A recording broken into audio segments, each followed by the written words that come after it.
So I am a lifelong fan of sharks. I remember, the first time I watched Shark Week, even as a kid, I sort of roped everyone in my family, extended family, into watching shark documentaries. I've just always been fascinated by them since a young age. And then as I grew older, I started learning how important they are to the health of our oceans.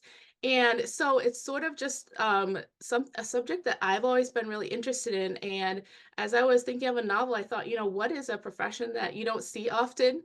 And that's a shark researcher. So, Second Tide's the Charm is it. I came up with the title because it's also a second chance romance.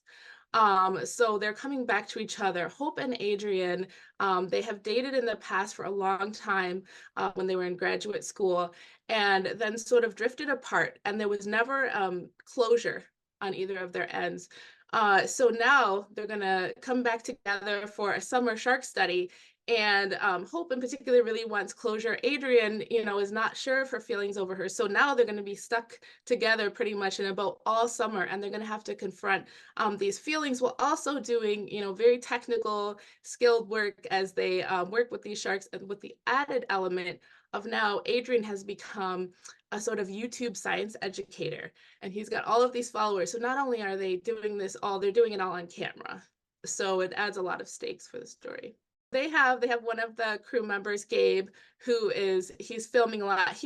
Their aim is to not sensationalize anything, to not feed into these negative stereotypes of sharks, but to show the work that they're doing in a realistic manner, and then also point to conservation. So it's not that they're just live filming and everything is being streamed out to viewers, although that does come into play later in the book.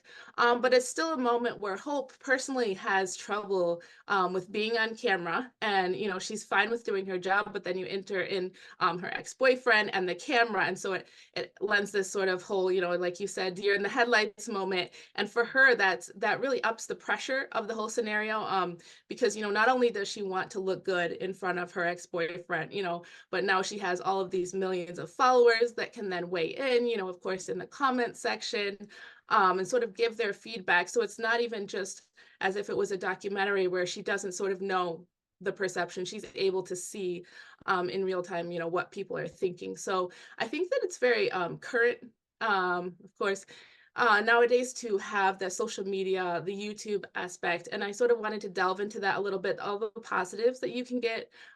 We're able to learn about things, but also, of course, the challenges that might come from a character who's not used to that world. Well, so dialogue is one of my favorite things to write always. My early drafts sort of look almost like a script because there's a lot of dialogue and not a lot of setting and everything. I sort of go in and feed those in later. So especially banter, just back and forth. I really enjoy writing not just between the love interests, but between the friends, between people in all settings, sort of the quick back and forth situation. So I think that that actually lent itself well, because you have, several people at once interacting with an animal, or, calling out instructions or things like that. I was very important to me to get the science as right as I could. Obviously, I'm an author, not a scientist. So I don't have a scientific background. I have a degree in English, but I did a ton of research so that as much as I could, it was portrayed authentically. Like I said, I've watched a lot of documentaries. I read scientific journals. I read sort of biographies of marine biologists, so that as much as I could, those times on the boat where they are interacting feel authentic, and sort of indicate how it would be in real life.